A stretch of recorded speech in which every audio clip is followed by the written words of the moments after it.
आपके अपने आध्यात्मिक motivational YouTube channel God voice ईश्वर की आवाज़ में मैं अनाम अव्यक्त आपका हार्दिक स्वागत करता हूं, अभिनंदन करता हूं। मित्रों, एक मेरे मित्र ने मुझे आज पूछा है कि महाअवतार बाबा के साथ में जो आपकी 3 मीटिंग हुई है, 3 बार आपको उन्होंने दर्शन दिए हैं, तो उसके बारे में आप हमें कुछ बतलाइए और अपने चैनल पे भी आप कुछ बोलिए, क्योंकि आपने अभी तक अपने YouTube चैनल पर महाअवतार बाबा जी का कभी जिक्र ही नहीं किया, नाम भी नहीं लिया है। आप उन्हें सद्गुरु कह के पर संबोधित करते रहे हैं अभी तक अपने हर एक वीडियो में, मगर आपने कभी उनका नाम नहीं लिया है। तो इसका कारण क्या है और क्या घटना आपके साथ में घटी है जो महाअवतार बाबा जी ने आपको दर्शन दिए थे? तो मैंने उनसे बोला कि ये अगर हम इसे यूट्यूब पे या सोशल मीडिया पे बतलाएंगे तो आज की डेट में तो कोई यकीन करेगा ही नहीं कि ऐसा भी हो सकता है करके। फिर एक प्रकार का अंधविश्वास या फिर अनाप शनाप बोलना शुरू कर देता है व्यक्ति। तो इससे अच्छा मैंने उस चीज़ को छुपाया था, मगर चूँकि अब मैंने उनको बोला है कि मैं बताऊंगा करके, तो इसलिए मैं यह वीडियो बना रहा हूँ। और महाअवतार बाबा जी से हमारा जो संबंध है वो कई युगों का है, युगन युगन हम योगी। मैं जब छोटा था तो मैं बचपन से वो उन्हें देखता था अपने सपने में, पर मैं पहचानता नहीं था ये कौन है करके। तो जब मार्च 2020 में लॉकडाउन लगा तो मैं मध्य प्रदेश के छिंदवाड़ा ज़िले में रहता हूँ। तो हमारे यहाँ पे एक क्षेत्र है धर्म टेकड़ी में मैं वहाँ पे अपने पौधे लगाया था। तो मैं पौधे में पानी डालने के लिए जाता था, बहुत वीरान क्षेत्र था। वहाँ मैंने विभिन्न प्रकार के पौधे लगाया, एक बगीचा तैयार किया, मित्रों का सहयोग भी उसमें प्राप्त हुआ। तो मैं वहाँ पे सुबह और शाम को जाके वाटरिंग करता था, पानी देता था, खाद देता था उन्हें। तो 14 अप्रैल 2020 के दिन भी मैं वहाँ गया था, गर्मी थी, शाम का वक्त था। तो मैंने पौधों को पानी डाला और फिर जाके थोड़ा देर ध्यान में बैठ गया। तभी मुझे ऐसा लगा कि मेरे सामने कोई खड़ा है करके। तो मैंने जैसे आंखें खोला तो महाअवतार बाबा सामने दिखाई दिए। तो आश्चर्यचकित तो मैं हुआ, क्योंकि लॉकडाउन का समय था और टेकड़ी में मैं अकेला ही व्यक्ति था। मैं पानी डालने के लिए चुपके से गया था, भाई पौधे मर ना जाए हमारे, इतनी मेहनत से लगाया, अगर 1-2 महीने का लॉकडाउन है, पौधों को पानी नहीं मिलेगा तो मर जाएंगे। अप्रैल की बात थी, तो इसलिए मैं गया, मैंने पानी भी डाला पौधों में। फिर बाबा जी ने मुझसे पूछा कि क्या तुमने मुझे पहचाना, अनाम अव्यक्त? तो ये पहला शब्द उन्होंने मुझसे बोला, ये अनाम अव्यक्त तुमने मुझे पहचाना। तो मुझे लगा कि नाम कहीं सुना हुआ है, अनाम अव्यक्त। तो फिर उन्होंने बतलाया कि तुम अनाम अव्यक्त हो और तुम्हारा कई जन्मों से मेरे से नाता रहा है, साथ रहा है। तो उन्होंने मेरा सर पे हाथ रख दिया। जैसे उन्होंने मेरे सर पे हाथ रखा आज्ञा चक्र पर, तो मुझे अपने कई जन्मों के स्मरण एक क्षण में हो गया। एक जन्म मुझे अपना वाराणसी का याद आया, जिसमें मैं कबीरदास जी के साथ में था, मतलब 700-750 वर्ष पुराना। इसलिए मैं जब भी कुछ बोलता हूँ अपने वीडियो में तो आपको कबीरदास जी का बहुत जिक्र मिलेगा। कबीरदास जी के दोहे आ जाएंगे, रमेनी आ जाएगी, साखी आ जाएगी, निर्गुण संतों की वाणियाँ आ जाएगी। तो ये इस परंपरा से मैं जुड़ा रहा हूँ कबीरदास जी से, इसलिए कबीरदास जी का प्रभाव मुझ पर अभी भी है। एक जन्म मेरा हिमालय का मुझे याद आया। ऐसे कई जन्म आए, मगर उन जन्मों में मैं एकांत प्रेमी था, एकांत में रहता था और अपनी उपलब्धि अपने पास अपनी तक ही सीमित थी। और मतलब कर्म संन्यास योगी था मैं, जिसको बुद्ध ने अरहत कहा है ना, वो जो एकांत में रहता है, आत्मा में लीन, परमात्मा में तल्लीन रहता है, अपने आप में मस्त रहता है। ये मेरा स्वभाव इसके पहले के जन्मों भी था। और महाअवतार बाबा जी की कृपा कई जन्मों से हमारे पर है। और जो कहा जाता है ना कि जब सत्सिद्ध तैयार हो जाता है तो सद्गुरु उसे ढूंढ लेता है। सत्सिद्ध को जाने की ज़रूरत नहीं है, सद्गुरु उसके पास आ जाता है, अगर वो सत्सिद्ध हो तो उन्होंने मुझे फिर एक मेथड बतलाई, बहुत सिंपल सी मेथड थी। उन्होंने बोला कि ये करना है आपको, जो मैं आपको बतलाता हूँ सहज ध्यान योग, वो महाअवतार बाबा की मेथड है। और जो लोगों को लगता है कि महाअवतार बाबा जो है वो केवल क्रिया योगी सिखाते हैं, तो ऐसी बात नहीं है। वो व्यक्तित्व को देखकर मेथड बतलाते हैं। जैसे उन्होंने लाहिड़ी महाशय को उनका व्यक्तित्व को देखते हुए क्रिया योग की मेथड सिखाई थी। फिर वो लाहिड़ी महाशय से उनके युक्तेश्वर गिरी ने सीखी, फिर युक्तेश्वर गिरी से योगानंद जी ने सीखी, और अभी ये श्री एम जी को भी उन्होंने दर्शन दिए, उनको भी उन्होंने कुछ मेथड बतलाई है। तो उनका जो व्यक्तित्व है साधक का, जैसे मेरे को उन्होंने जो मेथड बताई, उन्होंने मेरा टाइप को देखते हुए बतलाई कि भाई आपके टाइप में ये है करके। तो चाहे वो क्रिया योग हो, चाहे वो ध्यान योग हो, सहज ध्यान हो, भक्ति योग हो, कर्म योग हो, कर्म संन्यास योग हो, बुद्धि योग हो, सांख्य योग हो, ध्यान योग हो, तो सभी योगों के ऊपर महाअवतार बाबा की कमांड है। वो कोई ऐसे ब्रांडेड नहीं है कि केवल क्रिया योगी के करेंगे करके। और कई संप्रदाय उनके ऊपर अपना दावा करते हैं। नाथ संप्रदाय बोलते हैं कि हमारे इसके हैं, शैव संप्रदाय बोलता हमारे इसके हैं, तो भक्ति मार्गी बोलेंगे कि हमारे इसके, तो वो सबके हैं। इसलिए ये सिद्ध होता है कि अवतार जो बाबा हैं, जिसको हम लोग, उनको हम बाबा जी कहते हैं, तो बाबा जी पर सभी संप्रदायों का हक है, क्योंकि वो वैश्विक है, वो किसी स्थान से बंधे हुए नहीं है। और ये भी गलत धारणा है कि वो केवल हिमालय में मिलते हैं और हिमालय में जाएंगे तो ही उनसे मुलाकात होगी, या उनकी कोई विशेष गुफा है उसी गुफा में वो मिलेंगे, ये अंधविश्वास। हिमालय में वो ऐसी मान्यता है कि वो हिमालय में रहते हैं, मगर ये गलत है कि वो हिमालय में आप जाएंगे तभी उनसे मुलाकात करेंगे। आप अपने घर में बैठे बैठे भी उनसे मुलाकात कर सकते हैं, अगर आप में योग्यता होगी, आप में तड़प होगी, अभिप्सा होगी, लगन होगी, अपने को जानने की तड़प होगी, मुमुक्षा होगी, और अभी किसी जन्मों में आपसे अगर वो संबंधित रहे हो तो वो तो आपको अवश्य मिलेंगे। तो महाअवतार बाबा जो है वो आपको भी मिल सकते हैं, और उनसे मिलने के लिए कोई हिमालय जाने की आवश्यकता नहीं है। और वो कोई क्रिया योगी नहीं है कि केवल क्रिया योगी सिखाएंगे, वो सहज ध्यान योग भी सिखाएंगे, क्रिया योग भी सिखाते हैं। कोई भक्ति वाला है तो उसको भक्ति योग भी सिखाते हैं, कोई ज्ञान मार्गी है तो उसे ज्ञान योग भी बतलाते हैं, कोई सांख्य योगी है, कोई कर्म योगी है, कोई कर्म संन्यास योगी है। तो जो भी आपका व्यक्तित्व है, उस व्यक्तित्व के व्यक्ति को महाअवतार बाबा गाइड करते हैं, ये सत्य बात है। तो हम उन्हें ये नहीं बोल सकते वो केवल क्रिया योगी या शैव संप्रदाय या नाथ संप्रदाय इन्हीं के हैं, वो सबके हैं। वसुधैव कुटुंबकम है, सारा विश्व ही उनका कुटुंब है। तो वहाँ पे उन्होंने मुझे ये 5 मिनट का ध्यान बतलाया था कि आप जीभ तालू में लगा ले 10वां द्वार पे, और आती जाती सांसों को देखें, भाव जो आ रहे हैं उसे भी देखना है, साक्षी हो जाना है बस, और जीभ तालू में रहेगी, साक्षी हो जाएंगे। 5 मिनट बैठना, नासाग्र दृष्टि रहेगी। तो ये मैंने ध्यान फिर उनके कहने पर करना शुरू किया। तो मैं 3 बार करता था, जैसे उन्होंने कहा कि शाम को कर लो आप, जैसे मैं उस दिन मैं शाम को ही ध्यान कर रहा था।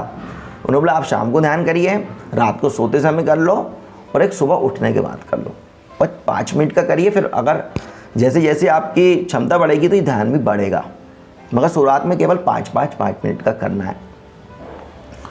उसके बाद में जब मेरा ध्यान और गहरे जाने लगा, तो एक बार मैंने ब्रह्म मुहूर्त में मैं ध्यान कर रहा था, मतलब 2000 मई की बात होगी, मई 2020 की। तो मैंने अपने शरीर को, मैं अपने शरीर से बाहर निकल गया, वो पता नहीं चला, नीचे शरीर बैठा है और मैं उसको देख रहा हूँ, ये मैं ध्यान कर रहा हूँ, मैं ही देख रहा हूँ, ये मेरा शरीर है, और एक सिल्वर ऐसा तंतु मेरी नाभि से ऐसा जुड़ा हुआ है। मैंने अपने आप को ध्यान करते देखा, अपने शरीर से बाहर निकल गया। फिर मैंने अपने छत पे देखा, ऊपर तारों को देखा, अपना पूरा मोहल्ला मुझे दिखाई दे रहा था, जैसे कोई प्लेन से नीचे देख रहा हो, तो मैं और ऊपर तक जा रहा था, पूरा शहर मुझे दिखाई देने लगा। और तब मुझे समझ में आया कि पूरा विश्व ही हमारा है करके जो बोला जाता ना, सब में ऐसा लग रहा था कि मैं समाया हुआ हूँ, पूरा पृथ्वी तक लग गया था मैं ऊपर, पूरा पृथ्वी और आकाश, ऐसा पूरा ब्रह्मांड जो बोला जाता ना, यद पिंड तद ब्रह्मांड है, तो उसका मैंने प्रत्यक्ष अनुभव करा कि जो पिंड में है वही ब्रह्मांड में है। तो उस समय भी मुझे महाअवतार बाबा जी के दर्शन हुए थे जब मैं अपने शरीर से बाहर था। फिर उन्होंने बताया कि हाँ ऐसा होता है बोले, आप शरीर से बाहर आ जा सकते हैं बोले, मगर उन्होंने निर्देशित किया कि ये इसका मतलब ये अनायास ही होता है बोले, और अगर आप इसे चेष्टा से करने का प्रयास करेंगे तब ये नहीं होता बोले, ये बिल्कुल सहज हो जाता है बोले। और तब मुझे समझ में आया कि जब कोई व्यक्ति शरीर से बाहर निकल के अपने सत्शिष्य को दर्शन कैसे देता है करें, वो सूक्ष्म शरीर से, जिसको ईथरिक बॉडी भी बोलते हैं, मनस शरीर भी बोलते हैं, तो उसका भी मैंने प्रत्यक्ष अनुभव करा कि जब बोला जाता ना कि सदगुरु यहाँ प्रकट हो गए वहाँ प्रकट हो गए, तो ये कारण रहता है वो अपने सूक्ष्म शरीर से वहाँ चले जाते हैं। अभी साइंस को यहाँ पहुँचने में 1000 साल लग जाएंगे, और अभी तो ये अंधविश्वास की श्रेणी में आएगी ये बात, मगर अगर आप संतों के भी अनुभव पढ़ेंगे जो पहले हुए हैं तो उन्होंने भी इस बात के जिक्र करे हैं। सूक्ष्म शरीर गुरु आते हैं ये कहा जाता है। तो ये दूसरी मुलाकात थी जब मैं अपने शरीर से बाहर निकल गया था, ब्रह्म मुहूर्त की घटना है ये। तब मुझे महाअवतार बाबा जी ने बतलाया था कि हाँ ये ऐसा घटता है करके, क्योंकि मेरे लिए बिल्कुल नया अनुभव था और एक नाभि से जुड़ा हुआ था मैं।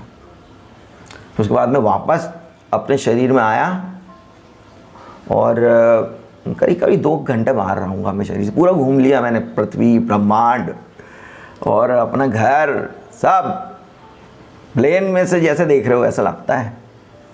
और उन्होंने बताया कि ऐसा होता है करके, इसमें घबराने की मतलब वो गाइड करने के लिए आते, क्योंकि अनुभव नया था मेरे लिए।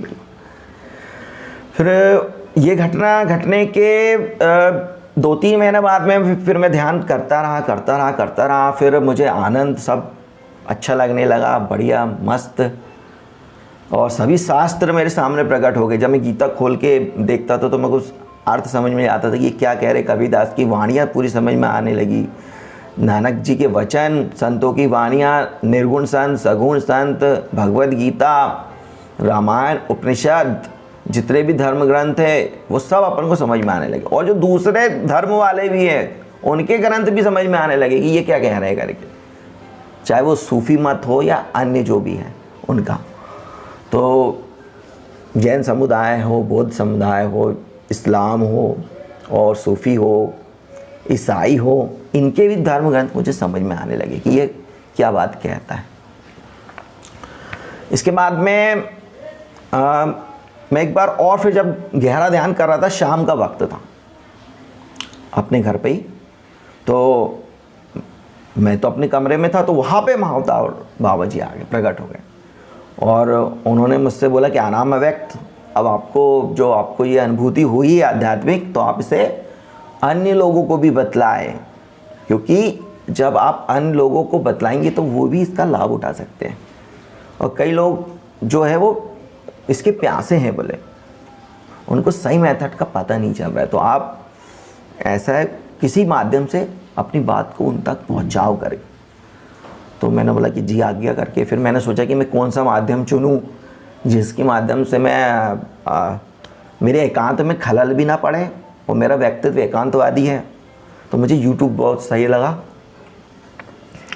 और फिर मैंने एक YouTube चैनल बनाया, मगर मैंने उसमें महाअवतार बाबा जी के जिक्र नहीं करा, मैं उनको सदगुरु के रूप में संबोधित करता हूँ। अगर जब भी मेरे आप वीडियो देखेंगे उसमें आपको सदगुरु शब्द जो आता है वो महाअवतार बाबा को ही समर्पित है, और अन्य संतों और ऋषि मुनियों को भी मैं वो शब्द समर्पित करता हूँ।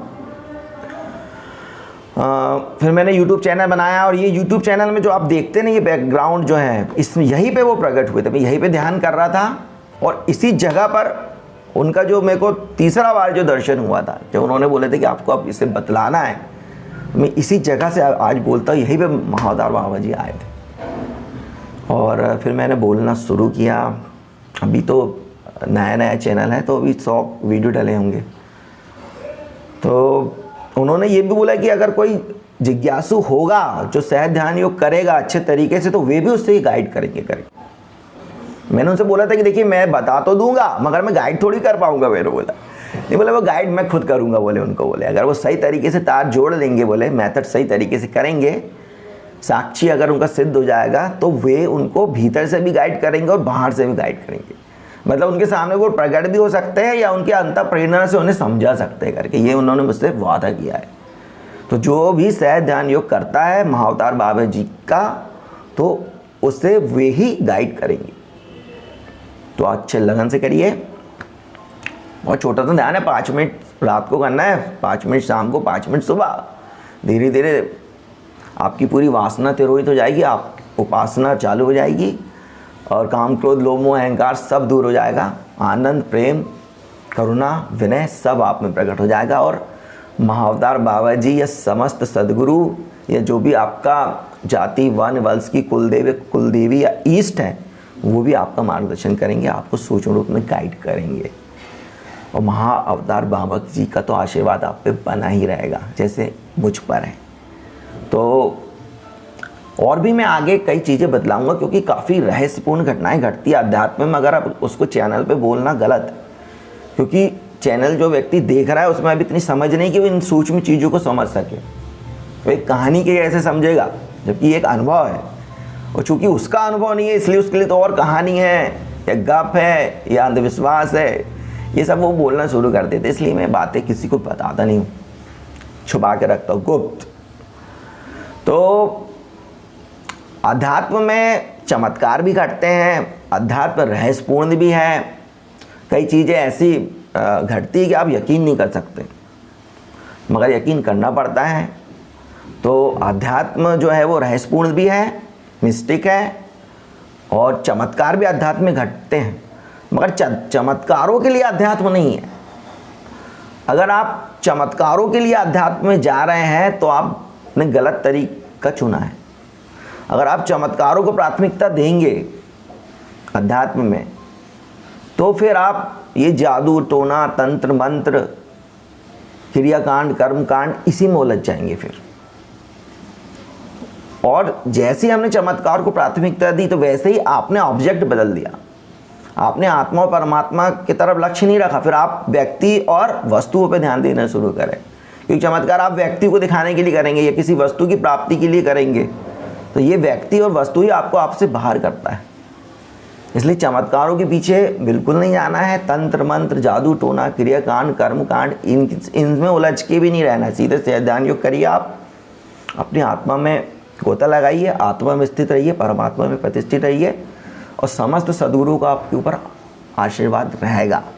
चाहे किसी भी परंपरा के हो, महाअवतार बाबा जी आपको गाइड करेंगे, ये उनका दावा है। आप अपनी योग्यता को विकसित करिए, प्रभु की मेहर आप पे अवश्य होगी। आगे और सूक्ष्म बातें मैं आपको बाद में बतलाऊंगा। और इस पहले वीडियो में मैंने महाअवतार बाबा का जिक्र करा हूँ, तो इस युग में भी वे हैं, और आपको उनसे मिलने के लिए हिमालय जाने की आवश्यकता नहीं है।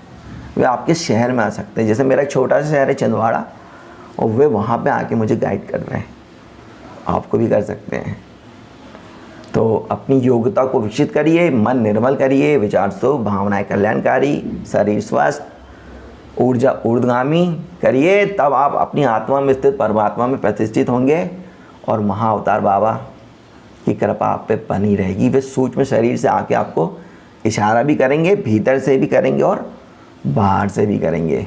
कबीर ने बोला ना, अब गुरु दिल में देखिया गावन को कछुनाई, कहे कबीर जब गावते तब जाना गुरु नाई।